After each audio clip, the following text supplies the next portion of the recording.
Setelah Musa mengatakan demikian, maka Firaun berpaling dan sama sekali tidak mengindahkannya, lalu memandang ke arah Musa dengan pandangan yang sinis dan meremehkan seraya berkata, Qala lam nurabbika fina walida walabista fina min umurika sinin. Firaun menjawab, bukankah kami telah mengasuhmu di antara keluarga kami waktu kamu masih anak-anak dan kamu tinggal bersama kami beberapa tahun dari umurmu. Wa fa'alta kallati fa'alta wa anta minal kafirin. Dan kamu telah berbuat suatu perbuatan yang telah kamu lakukan itu, dan kamu termasuk golongan orang-orang yang tidak membalas budi. Bukankah kamu orang yang pernah kami asuh di rumah kami dan di atas pelaminan kami, serta kami buat kamu hidup senang selama beberapa tahun. Tetapi setelah itu kamu balas kebaikan itu dengan perbuatan itu. Perbuatanmu ini, kamu telah membunuh seseorang dari kami dan mengingkari kesenangan yang pernah kuberikan kepadamu. Karena itulah Firaun mengatakan yang dimaksud dengan kafir dalam ayat ini ialah mengingkari nikmat yang pernah diberikan. Ini merupakan tuduhan rumit yang dilontarkan Firaun kepada Musa. Lalu apa jawaban para aktivis dakwah saat menghadapi situasi sulit seperti ini? Bagaimana menghadapi tokoh dunia sekelas Firaun? Di sini Allah mengajarkan caranya. Qala fa'altuha idaw wa ana minal dhalin. Berkata Musa, aku telah melakukannya sedangkan aku di waktu itu termasuk orang-orang yang khilaf. Fafarartu minkum lamma hibtukum fawahabali rabbi hukma wa ja'alani minal mursalin. Lalu aku lari meninggalkan kalian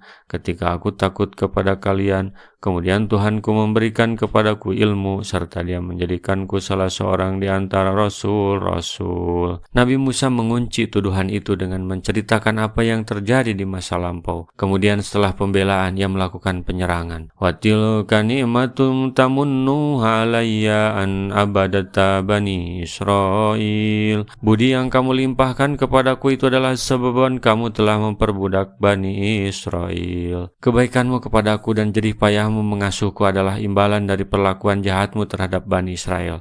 Kamu menjajah mereka dengan memaksa mereka kerja berat untuk kepentinganmu dan rakyatmu. Maka apakah dapat mencukupi kebaikanmu kepada seseorang dari mereka untuk menutupi kejahatanmu kepada mereka seluruhnya? Dengan kata lain, dapat diartikan bahwa jasa yang telah kamu sebutkan itu tiada artinya bila dibandingkan dengan kejahatan yang telah kamu lakukan. Posisi seimbang. Serangan Firaun bisa dikembalikan dengan serangan balik yang memukau. Jasamu itu adalah jerih payah dari kaumku, kata Musa.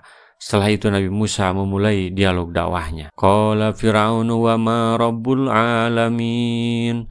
Firaun bertanya, siapa Tuhan semesta alam itu? Mereka mengingkari adanya Tuhan yang Maha Pencipta dan meyakini bahwa tiada Tuhan bagi mereka selain Firaun. Setelah Musa berkata kepadanya, sesungguhnya aku adalah utusan Tuhanku, Tuhan semesta alam. Maka Firaun bertanya kepada Musa, siapakah Tuhan yang kamu duga bahwa dia adalah Tuhan semesta alam selainku? Qala rabbus samawati wal ardh wa ma bainahuma in kuntum muqinin. Musa menjawab, Tuhan pencipta langit dan bumi dan apa-apa yang di antara keduanya itulah Tuhan kalian jika kalian orang-orang mempercayainya. Qala liman haulahu wa la tastami'un. Berkata Firaun kepada orang-orang sekelilingnya, apakah kalian tidak mendengarkan? Apakah kalian tidak heran dengan orang ini yang menduga bahwa kalian mempunyai Tuhan selain aku? Maka Musa berkata kepada mereka, Qala rabbukum wa rabbu abaikumul awwalin. Musa berkata, Tuhan kalian dan Tuhan nenek moyang kalian yang dahulu, yang telah menciptakan kalian dan nenek moyang kalian yang terdahulu sebelum Firaun ada. Nabi Musa fokus pada substansi pembicaraan, tidak terpancing dengan hal-hal remeh yang dilontarkan Firaun setelah pernyataan tersebut. Qala inna rasulakumul ladzi ursila ilaikum la majnun. Firaun berkata, sesungguhnya Rasul kalian yang diutus kepada kamu sekalian benar-benar orang gila. Qala rabbus masyriqi wal maghribi wa ma bainahuma in kuntum ta'qilun. Musa berkata, Tuhan yang menguasai timur dan barat dan apa yang ada di antara keduanya itulah Tuhan kalian jika kalian mempergunakan otak atau akal.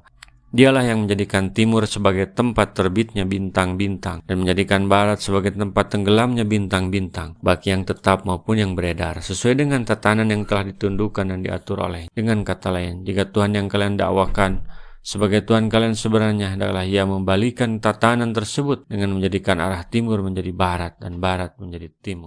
Rasulullah SAW bersabda, "Baligu anni walau ayatan," sampaikan dariku meskipun satu ayat. Mari kita sebarkan jalan kebahagiaan dengan like, share, dan subscribe channel ini.